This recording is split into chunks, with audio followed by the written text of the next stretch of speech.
Who's your commander? Good luck. Equip. Move to combat. Resolves. Thank you. Now, before you attack Does me, anyone have an answer? well played. Good game.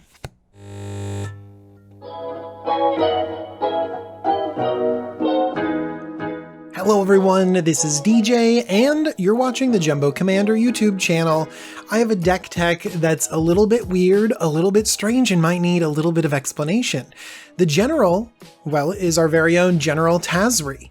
General Tazri is 4 and a white for a legendary human ally. She is a 3/4, and when she enters the battlefield, you can search your library for any ally creature card, reveal it, and put it into your hand. And then for Wooburg, ally creatures you control get +X until end of turn, where X is the number of colors among those creatures. Now this is not just a boring old ally deck, where you just do search allies and get all the best allies, stick them in under General Tazri, and boom, you got a deck. And you can do that too, but you don't need my help putting that kind of deck together. This is a deck inspired by Mirror March. Mirror March is 5 and a red for an enchantment. Whenever a non-token creature enters the battlefield under you control, flip a coin until you lose a flip. For each flip you won, create a token that's a copy of that creature. Those tokens gain haste. Exile them at the beginning of the next end step. So the purpose of this deck is to exploit Mirror March in interesting ways. And I think General Tazri does a really good job of supporting Mirror March, because Tazri, well, it really does win games. There are ally combos that exist, and allies build off of other allies. And so if we have allies reproducing themselves because we have a Mirror March on the battlefield, then that's going to give us more value and could lead to easy wins. We also want to expand our mirror package and find out, well, what exactly are we copying and how can we make sure that we win those coin flips? And then because Mirror March is going to be an enchantment, we're going to lean into that enchantment theme and support more enchantments and have more enchantment synergies in this deck. So it's actually going to be a little bit broken down between allies and enchantments, which I think is going to be a really, really fun match. Let's jump right in and find out how General Tazri and allies support this strategy. One interesting win condition that comes out of these ally decks usually comes in the form of enchantments: Arcane Adaptation, Xenograph, and Conspiracy. They turn everything into, well, in this deck, allies, but you can choose whatever creature type you like. And the reason why these cards go so well in ally decks is because of a wonderful little card called Turn Timber Ranger. 3 green for a 2/2 Elf Scout ally, and when Turn Timber Ranger or another ally enters the battlefield under your control, you may put a 2/2 green wolf creature token onto the battlefield. If you do, put a +1/+1 counter on Turn Timber Ranger. Now, you might know this combo or know what I'm getting at, but if every single creature is an ally because of something like Arcane Adaptation, when Turn Timber Ranger comes into play, it'll create a wolf. Not just a wolf ally. And then that's an ally that comes into play, so Turn Timber Ranger will create a wolf ally, and that's an ally, so then it'll create another wolf ally, and that's an ally, so it'll create another wolf ally, and then you'll have so many wolves, you'll eventually have to just tell yourself, I have enough wolves. And then that's pretty much a great way to end the game. You know, 5 colors and a combo win is enough reason to run Tazri, but there's some other allies that could be really good if we happen to have Mirror March out. Colostra Healer drains your opponent when allies enter the battlefield, and you could have a lot of them entering the battlefield with Mirror March. Hogra Diabolist could also do a ton of damage in multiples. And we also can use cards like Panharmonicon to double up these powerful triggers. We don't just have to rely on draining our opponents out. Tajira Warcaller can pump our team, and with Mirror March, we can make our team super wide with haste and super big with this rally trigger. And Halimar Excavator could deck your opponents if you happen to get lucky enough. And then finally we have other synergies with allies. One of my favorites is Retreat to Emeria. It's an enchantment. We are going to have a lot of enchantment synergy, but also Landfall can create an ally, which can trigger all of these amazing effects that we happen to have. Or if we have a lot of creatures, we can pump them all with +1/+1 until end of turn. And of course, there's other allies that we can lean into. Seagate Loremaster could draw a lot of cards, Tuk Tuk Scrapper can take care of some annoying artifacts, and Harabaz Druid can create a lot of mana.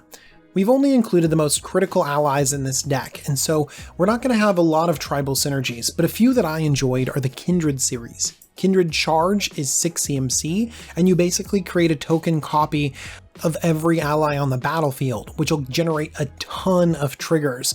Not to mention if we have something like Xenograft or Arcane Adaptation making everything an ally. And Kindred Discovery gives us a bunch of card draw, and we really are going to need some card draw in this deck, because we're working towards awesome combos. And then finally, we can always copy the important allies that we do have. Jwari Shapeshifter should probably be a phantasmal image, but I love that it's an ally. Clever Impersonator is going to be the best because it can copy everything, including important enchantments. And Rite of Replication, kicked on the right creature, could just end the game. So those are the core allies of the deck, but we haven't really gotten to the star. The star has to be Mirror March. That's the reason why we're playing this deck. So let's talk about Mirror March and how we can make it work. Mirror March, we've already read it, it's very powerful, and it's going to make copies of our creatures, if we're lucky enough. But we got to get Mirror March out of our deck, and we got to get it onto the battlefield. So there's a few ways to do this. I have traditional tutors in this deck, but I have also included cards like Wargate. I know you have to pay 9 mana to get Mirror March onto the battlefield, but Wargate can also get critical allies when we need it or other combo pieces. And then Academy Rector is also very good. It's a shame that Academy Rector is just so expensive. Once we get Mirror March onto the battlefield, we don't want to leave it to chance. And because it says flip a coin on the card, that's going to be very difficult. So we're going to want to make sure we flip as many coins as possible. Let's copy Mirror March with Estrid's Invocation, copy Enchantment, and Clever Impersonator. The more copies of Mirror March we have, the more coins we're able to flip. And let's also play a card like Krark's Thumb so that we can flip 2 coins instead of 1, and we're going to just keep on flipping. And then we have a card like Chance Encounter, which could just win the game out of nowhere. And the fact that it's an enchantment means it synergizes with so many other abilities that we have. Now, if we have a bunch of Mirror Marches, we're flipping a bunch of coins, what are we going to do? Well, we do have those allies that I mentioned before. We have value creatures in this deck like Solemn Simulacrum. I mean, just imagine that Seagate Loremaster coming onto the battlefield, making a ton of hasty copies of it, and then drawing almost all your deck. That seems really great. Even multiple copies of General Tazri, searching up more and more allies that we need to win the game, could be pretty strong as well. We could also support this with other enchantments. Warstorm Surge could just win the game out of nowhere as we create a bunch of creatures, dealing a bunch of damage. But all of this is separate. Yes, it's in the deck. Yes, it works. But what do I really want to do? Well, I really want to play some cards like Starfield of Nyx and Opalescence. These enchantments turn enchantments into creatures.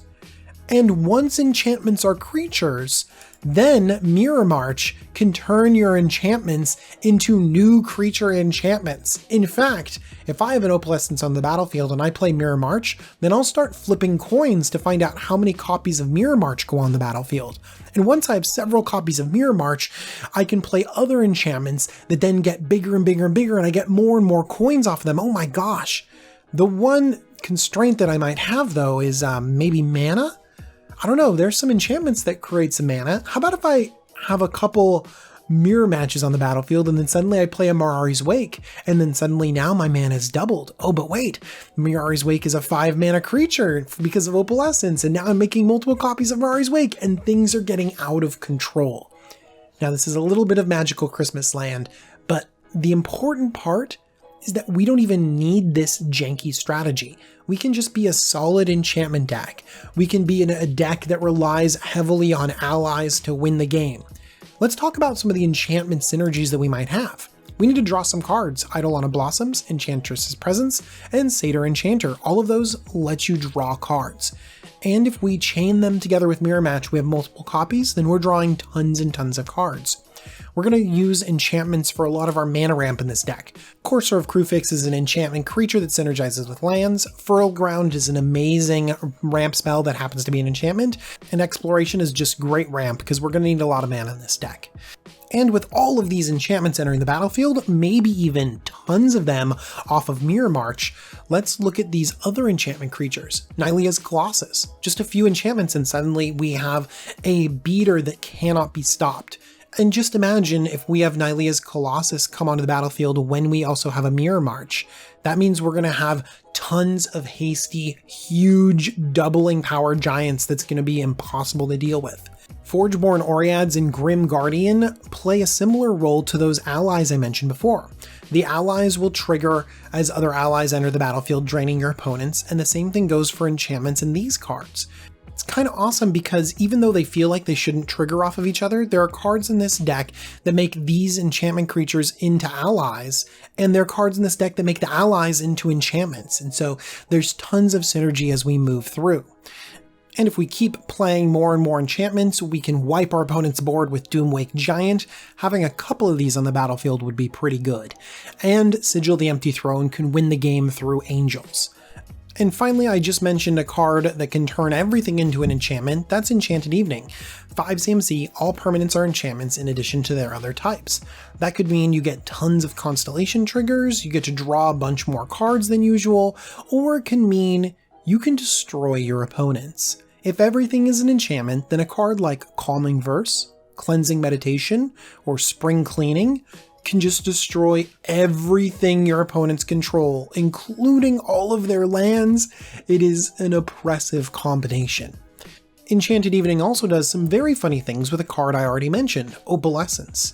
Enchanted Evening makes everything an enchantment, and Opalescence says everything that's an enchantment is also a creature with power and toughness equal to their converted mana cost.